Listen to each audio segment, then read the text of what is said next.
When I was 17, my family moved 2 states away without telling me. They left a note that said, "You'll figure it out." 12 years later, after I finally made it without them, they reached out trying to reconnect. When I was 17, I came back to a completely empty home and a note on the kitchen counter. It was the cruelest thing I've ever read. It just said, "You'll figure it out." I didn't know what I'd done wrong. I figured they were just tired of pretending they loved me. But the truth was, they had never even pretended. When I was 13, I made a birthday cake for my mom by myself, only to have her call it clumpy. At 15, I tutored my brother through finals. All the while he called me a know-it-all and slammed his door in my face. At 16, I gave my entire paycheck to my dad so he could cover bills, but got yelled at when I brought it up later after he said I was useless. I was always useful, but never loved. My parents and my brother, my only family, had packed up and moved 2 states away without telling me. I found out from the landlord a week later. I had a week to move out because they'd canceled the lease early. I slept at a friend's house for 3 nights before I ran out of places to go. Eventually, I was sleeping in the back of a storage unit I rented with the last of my savings. I snuck in and showered at the YMCA, ate peanut butter with a spoon for my breakfast, lunch, and dinner, applied for jobs on free library computers, and pretended everything was okay. Eventually, I got hired at a diner, server for the night shift. The manager was gruff, but fair, paid me cash under the table until I could get an ID. She let me nap in the break room once when I nearly collapsed from exhaustion. I clawed my way through it, bought a prepaid phone, saved every single receipt, watched free YouTube tutorials on finance and goal setting. The first year, I barely survived, but I made it through. The turning point came when a regular at the diner offered me a temp job cleaning out office files. It paid triple what I made serving. I said yes. That job led to another, and another. I learned quickly, showed up early, and asked questions. By 22, I was freelancing full-time. By 25, I launched a consulting business. Just me, a folding table, and a borrowed laptop. By 27, I had 5 contractors under me, my own office, and a client roster that included companies I used to dream about. And by 29, I was officially a millionaire. Not influencer millionaire, not fake it for Instagram millionaire. Actual savings with a retirement account, no debt, paid off apartment, health insurance I could afford. The first time I saw my bank app hit 7 figures, I cried. Throughout those tough years, my family never reached out, not even once. I saw my brother pop up in a suggested friends list once. He's married now, still living in the state they disappeared to. I stared at the screen for a long time, wondering if he ever told his wife about me, if he said I ran away, or if he says nothing at all. Sometimes I still wonder if it would have been easier to hate them. But truthfully, it was never hate. It was heartbreak. I go to therapy now because I want to stay unbroken. I've made a list of people who saved me when they didn't have to, like coworkers, classmates, and strangers who showed me what real support looks like. Last week, a podcast interview I did about surviving family estrangement blew up online. It hit 1 million views in 4 days. My inbox filled with messages of support,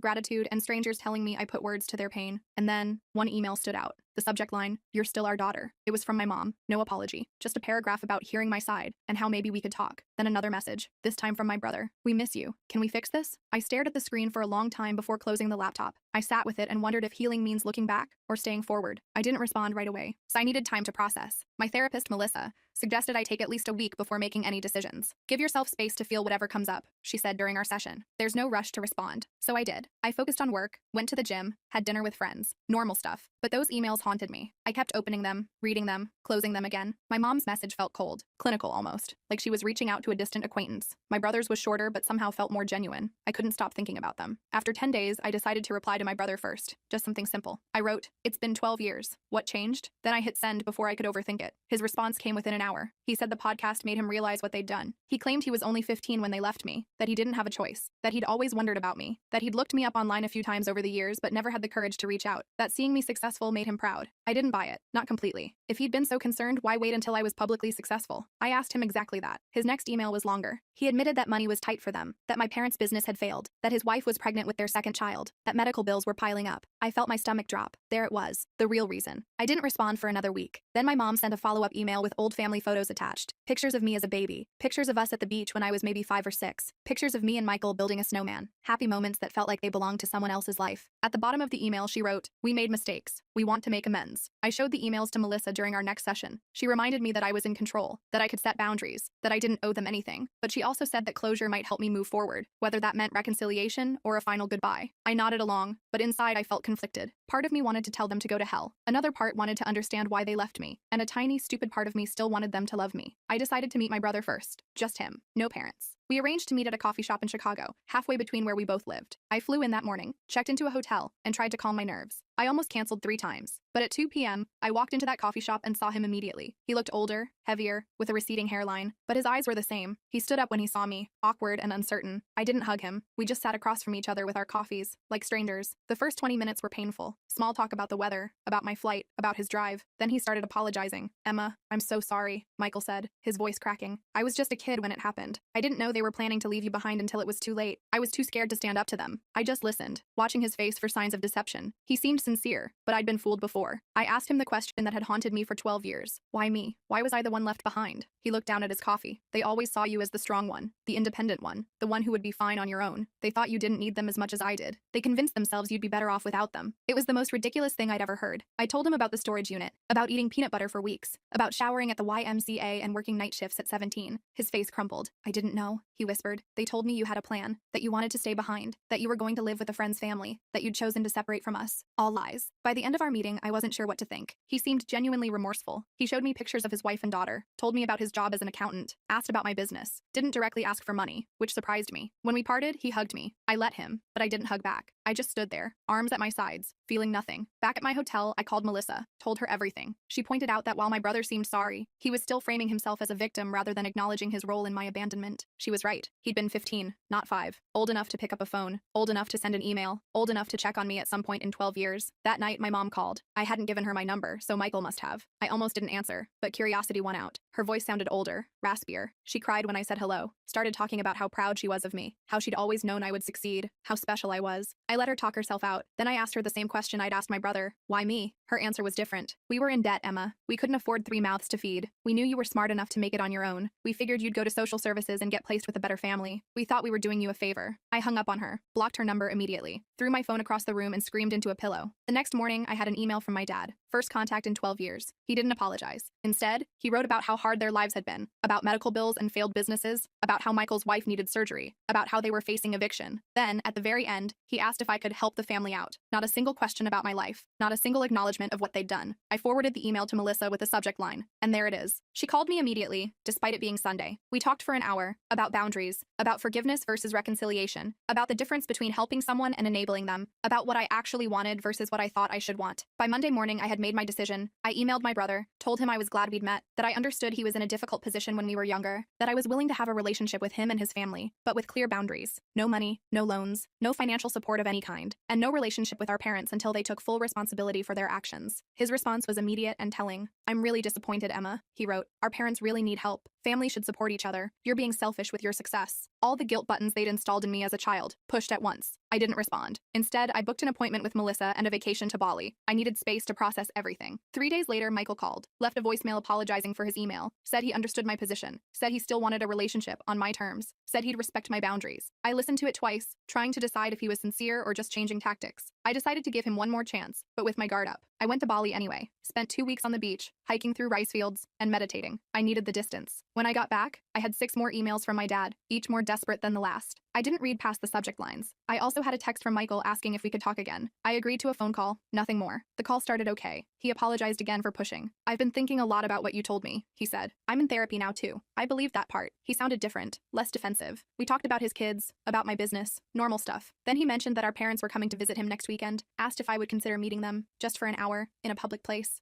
I felt my chest tighten. I'm not ready for that, Michael. He pushed a little, but backed off when I got quiet. After we hung up, I called Melissa. We had an emergency session that night. She helped me realize I was afraid of seeing them. Not because I hated them, but because I still craved their approval. Still wanted them to love me. Still wanted to be enough. It was pathetic, but it was true. I cried for an hour in her office. The next day, Michael texted again. Said our mom was crying all night after he told her I wouldn't meet them. Said our dad was talking about driving to my city anyway. I felt panicky. Blocked Michael's number immediately. Then I called my assistant and told her I was working from home for the week. Ordered groceries for delivery. Basically hid in my apartment like a scared kid. On Wednesday, the doorman called up. Said there was a couple asking for me. Wouldn't give their names. I knew instantly. Told him I wasn't accepting visitors. 5 minutes later, my phone rang from an unknown number. I let it go to voicemail. It was my dad. Emma, we drove 8 hours to see you, his angry voice said. You're being childish. We deserve a chance to explain. I deleted the message and turned off my phone. Thursday morning, I woke up to someone pounding on my door. I froze in bed, heart racing, checked the peephole. It was them, my parents, standing in my hallway like they had any right to be there. Emma, please. My mom's voice came through the door. We just want to talk to you. We know you're in there, my dad added. We love you. We're sorry. I didn't open the door. I sat on the floor with my back against the wall, shaking. Eventually, they left. I called building security immediately, told them not to let those people up again. The guard sounded concerned, asked if I needed police. I said no, just don't let them up. Then I called Melissa. She came over on her lunch break, brought me a sandwich and sat with me while I cried, told me I had every right to set boundaries, that I didn't owe them a meeting, that what they were doing was harassment, not reconciliation. After she left, I got an email from Michael. He was furious. Said I'd humiliated our parents. Said they were staying in a cheap motel they couldn't afford because they were so desperate to see me. Said his wife needed surgery next month and they were hoping I could help. Said I was being cruel. I didn't respond. Friday morning, I decided I needed to leave town for a while. Booked a flight to visit my friend Rachel in Portland. She'd been one of the people who helped me when I was homeless. Let me crash on her couch for a week when I had nowhere else to go. I trusted her completely. I was throwing clothes in a suitcase when my phone rang. Unknown number again. I ignored it. 10 minutes later, my doorman called. Said there was a woman downstairs having what looked like a medical issue. Said she was asking for me by name. Claimed to be my mother. I felt sick. Told him to call an ambulance if she needed help, but I wasn't coming down. He sounded uncomfortable but agreed. I finished packing and headed downstairs an hour later. Checked the lobby carefully before entering. No sign of them. I felt relieved but also weirdly guilty. The doorman gave me a strange look as I passed. Told me the ambulance had come. That the woman had been having chest pains. That she'd been taken to Memorial Hospital. I nodded and hurried out to my waiting Uber. At the airport, I got another call from Michael. I almost didn't answer, but something made me pick up. Mom had a heart attack. He was crying. She's in surgery. This is your fault for stressing her out. I hung up on him. Called Melissa instead. She answered immediately. I told her what happened. Asked if I was a terrible person. Emma, listen to me, she said firmly. You are not responsible for your mother's health. This feels like another manipulation tactic. Get on your plane and take care of yourself. I did. Spent the weekend with Rachel. Told her everything. She remembered when my family abandoned me. Remembered how broken I'd been. She was furious on my behalf. They don't deserve a minute of your time, she said, pouring me another glass of wine. Not after what they did to you. It felt good to have someone so firmly in my corner. Sunday night, I got an email from my dad. My mom was stable, had a stent put in, would be released Tuesday. The email ended with, she's asking for you. Don't you think you've punished us enough? I showed Rachel. She rolled her eyes so hard I thought they might get stuck. Told me this was textbook guilt tripping. I knew she was right, but part of me still felt responsible. I flew home Monday. Found flowers outside my apartment door. The card said, please call us. We're staying at the Holiday Inn until Wednesday. No apology. No acknowledgement of boundaries. Just another demand. I threw the flowers in the trash chute. Tuesday morning, I got a text from an unknown number. It was a photo of my mom in a hospital bed, looking pale and small. The message said, she might not have much time left. Do you really want to live with this regret? I blocked the number. Called Melissa. She suggested I take a social media break, change my number, maybe even stay with a friend for a while. I agreed. Called my assistant and told her I'd be working remotely for 2 weeks. Packed another bag. Before I could leave, my doorman called again. Said there was a young woman downstairs asking for me. Said she had a small child with her. Said she claimed to be my sister-in-law. I felt cornered. These people wouldn't stop. I told the doorman to send her up. Decided to face this head on. The woman who knocked on my door looked exhausted. Had dark circles under her eyes. Was holding a sleeping toddler against her shoulder. I'm Jenny, she said quietly. Michael's wife. I came alone because I wanted to talk to you without family drama. I let her in reluctantly. Offered her water. She accepted gratefully. Jenny put her sleeping daughter on my couch, tucking a blanket around her. Then she sat at my kitchen table and started talking. I only learned about you 3 years ago, she admitted. Michael told me you ran away at 17. Cut contact with the family. I always thought it was strange but never pushed. Hearing your podcast was a shock. I confronted him, and he finally admitted the truth. I just listened, not sure what to believe anymore. Jenny seemed sincere. I'm horrified by what they did to you, she continued. I insisted Michael reach out, but I had no idea they were going to ask you for money. I'm embarrassed and angry about that. Yes, I do need surgery for a thyroid condition, but we have insurance. Your parents are the ones in financial trouble, not us. I asked her why she'd come. She looked me straight in the eyes. You deserve to know the whole truth, she said. Your parents have been telling everyone you abandoned the family, that you were mentally unstable, that you stole money from them before disappearing, that they spent years looking for you. All lies to cover what they'd done. I felt like I'd been punched. How do you know this is true? She pulled out her phone, showed me Facebook posts from years back. My mom asking for prayers to find her troubled daughter. My dad claiming I'd taken their savings before running away. Posts about hiring private investigators, about checking homeless shelters. All carefully crafted to make them look like victims. All dated years after they'd abandoned me. Jenny apologized for being part of it, even unknowingly. Said she'd confronted my parents too. That they'd admitted everything to her when she threatened to tell the whole family the truth. That they were desperate now because their lies were unraveling. That my podcast had people asking questions they couldn't answer. Her daughter woke up then. A cute little girl with curly hair. This is Lily, Jenny said softly. She's 3. I have another daughter on the way. I want my children to know their aunt, but only if you want that too. No pressure, no guilt. Just an open door if you ever choose to walk through it. After they left, I sat in my apartment for hours, processing, called Melissa again, told her everything Jenny had said. She wasn't surprised. Abusers often control the narrative, she explained. They create alternate realities where they're the victims. She asked what I wanted to do now. I honestly didn't know. That night, I got another email from my dad. This one was different, angry, threatening. Said if I told lies about them online, they would sue me for defamation. Said they had proof I'd stolen from them. Said they'd go to the media with their side if I didn't take down the podcast and issue a public apology. Said they expected financial compensation for the damage to their reputations. I forwarded it to Melissa, then to my lawyer, Marcus. He called me immediately. This is empty threatening, he assured me. Truth is an absolute defense against defamation. Save everything but don't respond. I'll handle it if they actually file anything, which I doubt they will. People who are actually going to sue don't usually announce it first. The next day, I got a call from Michael. I let it go to voicemail. He sounded panicked. Emma, Jenny told me she visited you. Our parents are furious. They're saying terrible things about her now too. I'm scared they're going to try something desperate. Please call me back on Jenny's phone, not mine. I didn't know what to believe anymore. Called Marcus again. He suggested meeting Michael and Jenny somewhere public, with him present as my lawyer, just to hear them out. I agreed reluctantly. We set up a meeting at a restaurant near Marcus's office for the next day. They showed up on time. Both looked terrible, stressed, exhausted. Jenny had a bruise on her arm she kept trying to hide. Michael couldn't make eye contact. "I'm Marcus, Emma's attorney," he said as we sat down, which made Michael flinch. But we sat down, ordered coffee, and they started talking. The story that came out was worse than I'd imagined. My parents had been living off Michael for years, moving in and out of his house,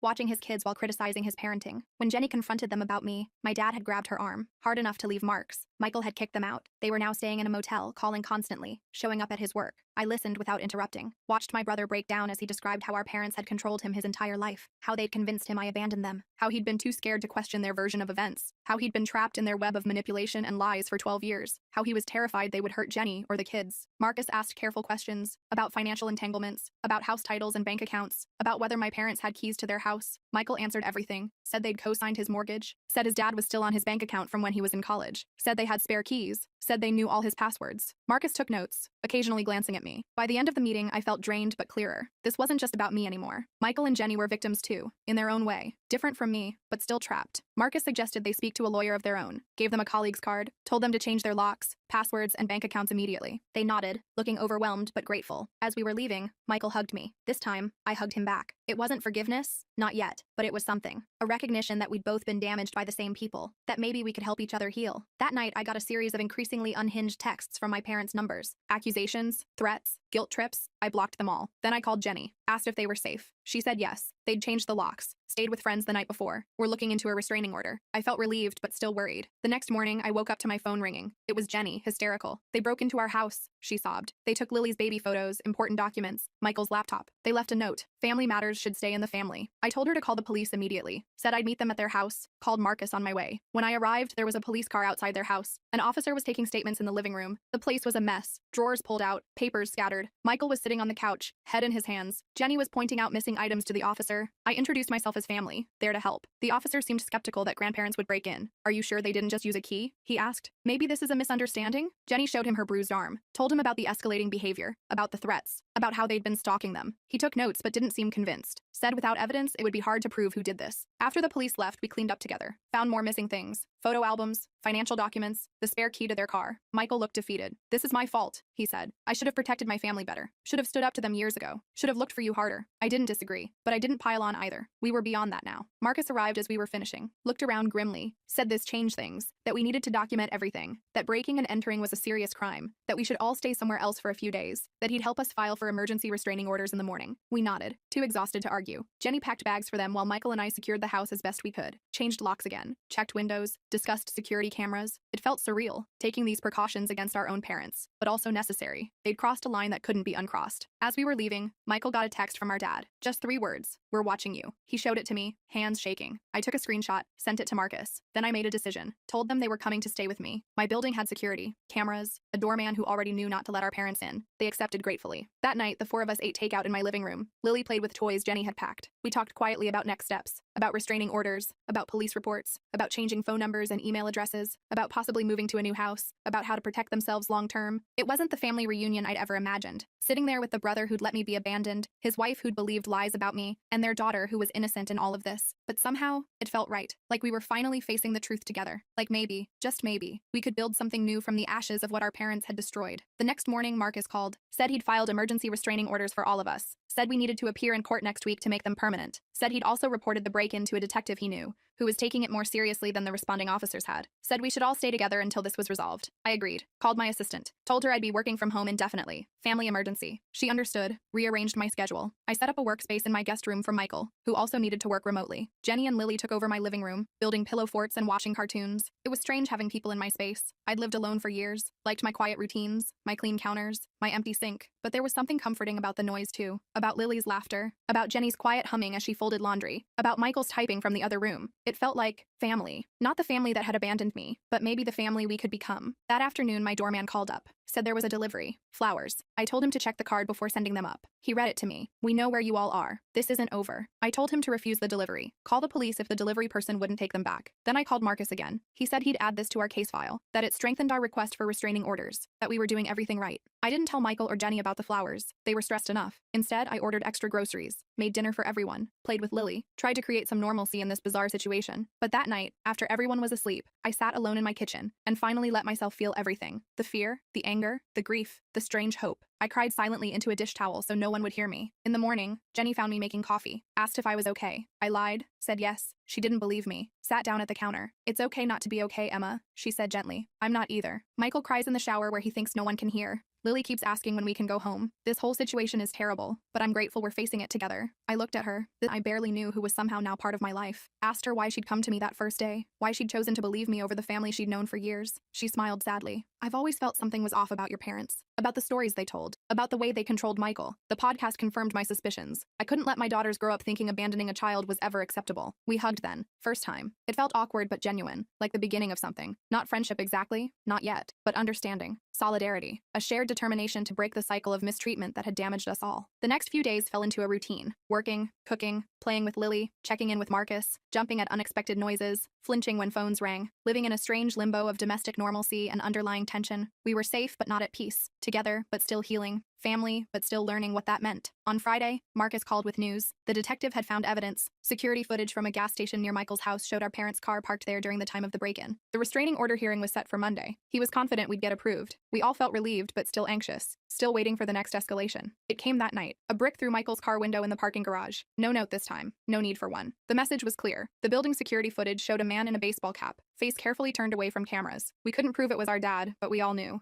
Filed another police report, added it to our case file, tried not to let Lily see how scared we were. Sunday night, we sat together making a plan for court. What to wear, what to say, what evidence to bring, how to explain our family history without sounding crazy, how to make the judge understand the pattern of escalation, how to protect ourselves legally and physically. It felt surreal discussing our parents this way, like talking about strangers, dangerous strangers who happened to share our DNA. As we talked, my phone pinged with an email notification from my mom. Subject line, last chance. I almost deleted it unread, but something made me open it. It was short, just one line. If you go to court tomorrow, you'll regret it for the rest of your life. I showed it to Marcus, who'd stayed for dinner. He took a screenshot, added it to our file, told me not to respond, said this kind of threat would only help our case. That night, none of us slept well. I kept checking my locks, listening for noises, wondering what my parents might do next, wondering if we were overreacting, wondering if we were underreacting, wondering how my life had come to this point. From abandoned teenager to successful businesswoman to hiding in my own apartment from the people who gave me life. Monday morning arrived with a strange calm. We dressed carefully, business casual, respectable, trustworthy. Jenny arranged for a friend to watch Lily. We drove to the courthouse in separate cars just in case. Met Marcus on the steps outside. He looked confident, briefcase in hand, told us he'd handled dozens of cases like this, that the evidence was strong, that judges took threats seriously, that we'd be protected. As we walked into the courthouse, I spotted them, my parents, standing near the entrance, looking older than I remembered, smaller somehow. My mom saw me first, made a move toward me. My dad grabbed her arm, held her back. They watched us pass, didn't speak, didn't try to approach, just stared with a mixture of anger and something else, something that might have been fear. We filed past them into the building, checked in at security, followed Marcus to the correct courtroom, sat together on a bench, waiting for our case to be called. I could feel my parents enter behind us,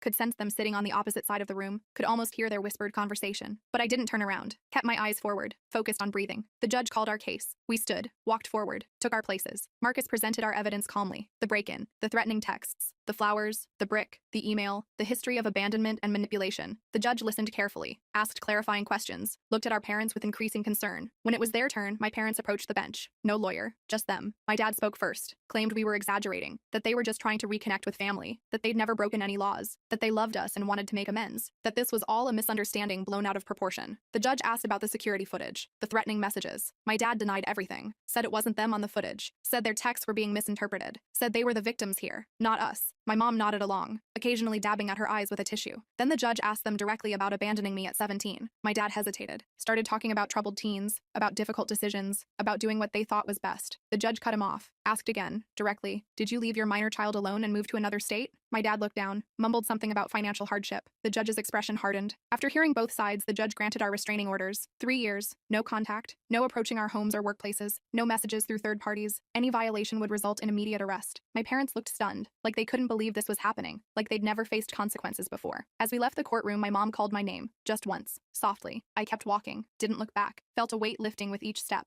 Not healing, not yet, but the beginning of it. The first real boundary that couldn't be crossed without serious consequences. Outside, Marcus shook all our hands, said we'd done well, said the orders were solid, said to call him immediately if there were any violations, said he was proud of us for standing up for ourselves. We thanked him, feeling dazed but relieved, like survivors of a natural disaster, blinking in the sunlight. Michael hugged me on the courthouse steps, a real hug this time. I'm sorry, Emma, he said, voice breaking, for everything, for not protecting you then, for not finding you sooner, for believing their lies, for bringing this chaos back into your life. I hugged him back, told him we were going to be okay, that we had each other now, that we could build something new, something better. As we walked to our cars, I felt my phone buzz, a text from an unknown number. I almost didn't check it, but when I did, I felt a chill. It was a photo of Lily at her friend's house, playing in the backyard, unaware she was being watched. Below it, just 4 words: "This isn't over yet." I showed Michael the text immediately. His face went white. He called Jenny, who was already on her way to pick up Lily. I told them to meet us at my apartment. Then I called Marcus from the car, my hands shaking so bad I could barely hold the phone. He told me to forward him the text and drive straight home. Said he'd call the police and meet us there. Said this was a clear violation of the restraining order. Said to stay calm, but vigilant. The drive back felt like it took forever. I kept checking my mirrors, paranoid my parents were following me. When I finally pulled into my building's garage, I sat in my car for a minute just breathing, trying to get my poop together before facing Michael and Jenny. They needed me to be strong right now. I found them already in my apartment, Jenny clutching Lily like she might disappear. The poor kid looked confused and scared. Michael was pacing, running his hands through his hair over and over. I showed them the text. Jenny started crying, said they'd been watching her baby, said she'd never forgive herself if something happened to Lily. Michael put his arms around them both, looking more determined than I'd ever seen him. Marcus arrived 20 minutes later with 2 police officers. They took our statements, looked at the text, made some calls, said they'd send a patrol car to the friend's house to check things out, said they'd try to trace the number, said they'd increase patrols around my building. All the right things, but I could tell they didn't fully get how dangerous my parents could be, how unpredictable, how desperate. After the police left, we sat in my living room trying to figure out next steps. Jenny suggested going to a hotel under different names. Michael thought we should drive to his cousin's house a few states away. I just sat there getting angrier by the minute. This was bull crap. We'd done everything right, followed all the legal channels, got our restraining orders, and they were still terrorizing us, still controlling our lives through fear. I stood up suddenly. "I'm done running," I said. "Done hiding. Done letting them dictate how I live my life. They've already stolen my childhood. I'm not giving them my adulthood too." Michael looked at me like I was crazy. "What are you planning to do?" I honestly didn't know yet, but I knew we couldn't keep living like this. That night, we took turns keeping watch while the others slept. I took the first shift, sitting by my living room window with all the lights off, watching the street below. Around 2 a.m., I spotted a car I recognized, my dad's old Buick. It circled the block 3 times before parking across the street. I took pictures with my phone, then woke Michael. We watched together as our dad sat in his car, just staring up at my building, not approaching, not violating the restraining order technically, just letting us know he was there, watching, waiting. In the morning, I sent the photos to Marcus. He said it was concerning, but not technically a violation since my dad stayed in his car, away from the building. Said to keep documenting everything. Said he'd talk to the detective again. I hung up feeling frustrated. The legal system had limits. Restraining orders were just pieces of paper. They couldn't stop someone determined to hurt you. Jenny and Michael decided to take Lily to a hotel for a few days, somewhere with interior corridors and good security. I helped them pack, hugged them goodbye, promised to check in every few hours. After they left, I sat in my empty apartment feeling strangely calm, like I'd reached some kind of decision point, like I couldn't keep living in this limbo. I called Melissa, told her everything, asked her what she thought I should do. She was quiet for a minute. Then she asked me a question that hit me hard. "What do you actually want from your parents?" Not what I didn't want, not what I was afraid of, but what I actively wanted. I realized I'd never really thought about it that way. After we hung up, I made a list. What I wanted: 1, to live without fear. 2, to have a relationship with my brother and his family. 3, to stop feeling responsible for my parents' actions. 4, to be free of the past. Nowhere on that list was reconciliation with my parents. Nowhere was forgiveness. Nowhere was understanding why they did what they did. I just wanted to be free of them. That afternoon, I did something crazy. I emailed my parents. Just a short message. "I know you're watching my building. I know you're not going to stop. So let's talk. One last time. Tomorrow, noon. The coffee shop on 8th Street. Just me. No police. No lawyers. After that, you leave us all alone forever." I hit send before I could change my mind. I didn't tell Michael or Jenny. Didn't tell Marcus or Melissa. This was something I needed to do myself. For myself. I wasn't naive enough to think my parents would suddenly become reasonable people, but I needed to face them on my terms. Needed to say my piece. Needed to end this cycle once and for all. My dad replied within minutes. Just, "We'll be there." No threats. No guilt trips. Just confirmation. I spent the rest of the day preparing. Not physically. Mentally. Thinking about what I wanted to say. What I needed them to hear. What boundaries I needed to set. I slept surprisingly well that night. Like making a decision had lifted some weight off me. The next morning, I dressed carefully. Not to impress them. Just to feel strong. Confident. I took an Uber to the coffee shop, arriving 15 minutes early. Chose a table in the back corner where I could see the door but wasn't immediately visible from outside. Ordered a coffee I didn't really want. Just sat there, waiting. Surprisingly calm. They arrived exactly at noon. Looking older than they had in court. More tired. My mom spotted me first. Nudged my dad. They walked over slowly, like they were approaching a wild animal that might bolt. Sat down across from me without speaking. We just looked at each other for a long moment. These strangers who were my parents. These people who had shaped me in ways they'd never understand. I spoke first. "I didn't call this meeting to reconcile, or to give you money, or to hear excuses. I called it to make you understand one thing. It's over. You've lost. Not just the court case. You've lost me. Lost Michael. Lost your grandchildren. Lost any chance at being part of our lives. And if you can't accept that, if you keep stalking us, threatening us, trying to force your way back in, I will destroy you. My dad started to interrupt. I held up my hand. I'm not finished. Then I pulled out my phone, showed them screenshots of all their threatening messages, the photo of Lily, the emails.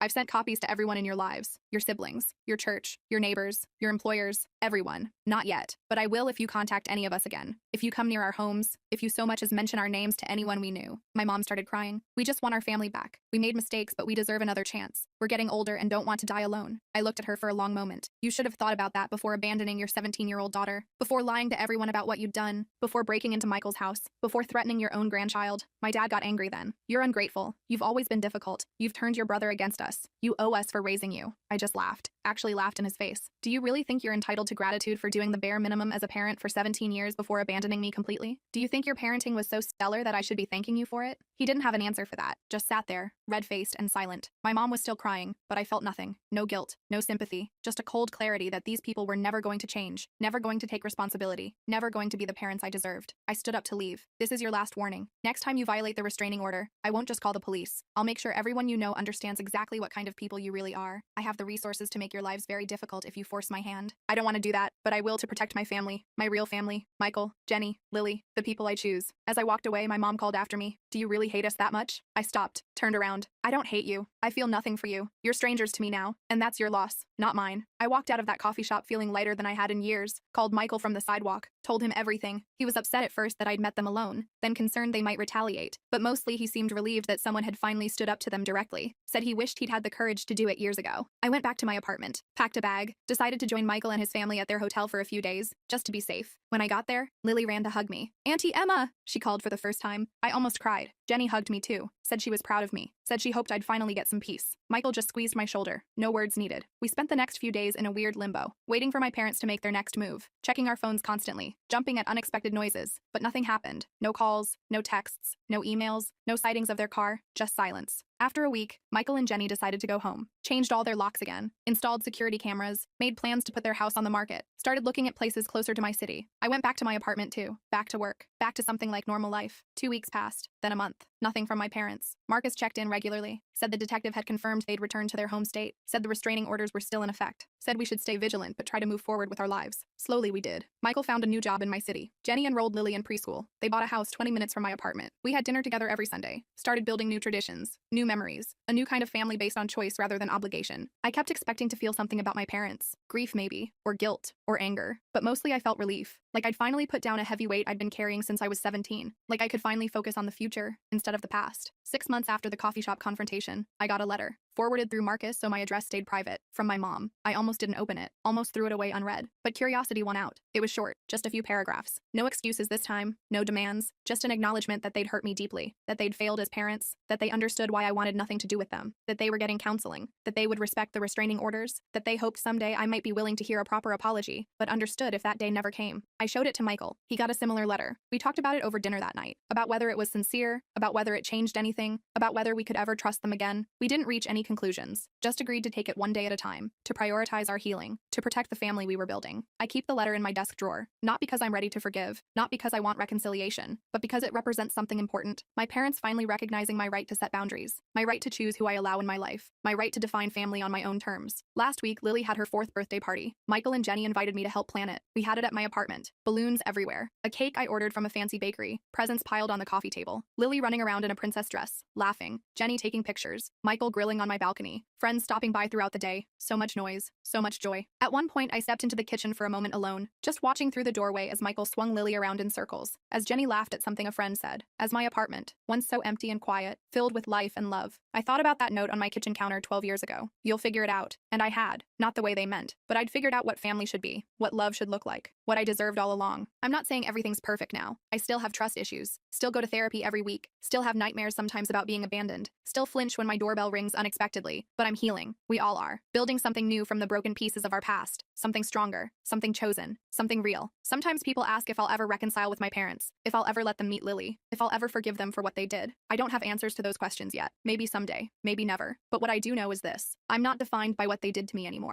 I'm defined by what I built after, by the person I chose to become, by the family I chose to create, and that's enough.